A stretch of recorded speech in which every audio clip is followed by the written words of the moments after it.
Welcome to the Director's Cut podcast, a part of Storytime Radio Show. In this podcast, we will feature stories that didn't make the final cut for the live radio show, but they are excellent stories and need to be shared. This story was submitted for the hilarious Kitchen Disasters and Culinary Fails episode.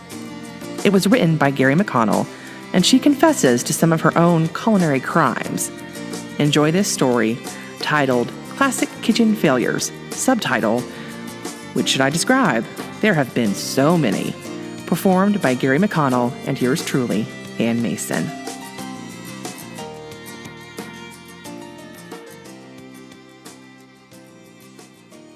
Whenever Mother was in the hospital, everyone suffered because I decided that it was my duty as the oldest to feed the rest of the family. Was she in the hospital a lot? No, but I think Daddy missed her the most because she was a good Southern cook and understood all of his culinary designs, which were simple and particular. During my last 2 years of high school, we were living in South Carolina, where lava worms were bad to get into any grain or meal you stored. Mother's solution was to store all of our flour, cornmeal, rice, and the like in glass jars in the refrigerator. But she never labeled anything.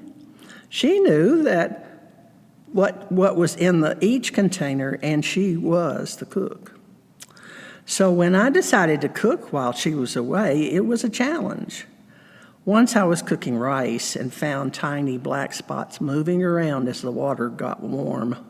I reported it to Mother when she called, to which she replied, "Oh, good, more protein."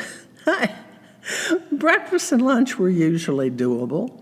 I thought I knew the pancake recipe by heart, but had to try 3 grains before I found success with buckwheat flour. Did you try any new recipes on your family? Oh, yes. Mother let me try a souffle one morning, which took 2 hours, and then it fell. My father's comment was, if it makes breakfast 2 hours late, it better be good. What other experiences did you have with your later families? I was the second wife of all 3 of my husbands, and all the first wives were excellent cooks. By the way, I divorced my first husband, and the other 2 died, but not from my cooking. The second husband never complained, but he was English, and mostly their taste buds like bland food, except for curry, and he loved his hot. I cannot cook or eat that. Between the 2 of us, we could conjure up a fine English leg of lamb, gravy, Yorkshire pudding, Brussels sprouts, English pudding, and bird's custard meal. But I understand you decided to do something new for a family dinner at Christmas. Oh, I'm famous for that. I planned a pork roast with gravy. That was new for me. A baked sweet potato, green beans, cornbread, and trifle. On top of that, I bought everybody tickets to a live, updated performance of A Christmas Carol. The kids, adults, and 1 teen grandson met at the house. I prepared the side dishes, cooked the roast on high to seal the juices, and before we left for 2 hours, I turned the oven on very low to cook the roast slow while we were gone. I noticed the oven light flashing, and I thought it was adjusting to the lower heat, but no.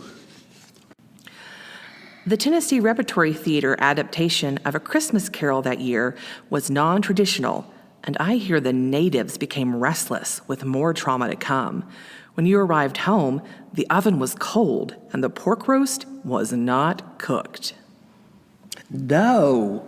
I put the roast in the microwave to cook it more, but it only made it hard, and if I had found a proper handle, I could have made a fine sledgehammer. The teenager left the table. He would not stand for a baked sweet potato. Where were the marshmallows? So we ended up taking everyone out to a restaurant. Your third husband, Doc, never complained, but he was known to say, Why don't you leave the meat to taste like it does instead of using herbs and spices? And I heard your retort was, right, and cover it with gravy? Poor man started fixing big pots of stew for our main meals or resorting to buying his sausage and crackers. There were more stories to tell, but you get the gist. I hope I have learned to stop subjecting my family and friends to food disasters.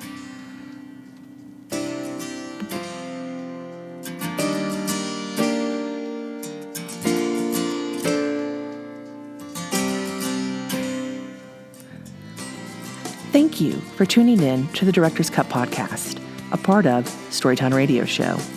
Check in next month for more stories. Storytown is sponsored by the Tennessee Arts Commission, Trivia with Buds, Terry and Sandy Countermine, Gary and Sandy Degner, McLeod Organics, the Wild Women of Jonesboro, and Wolf Development.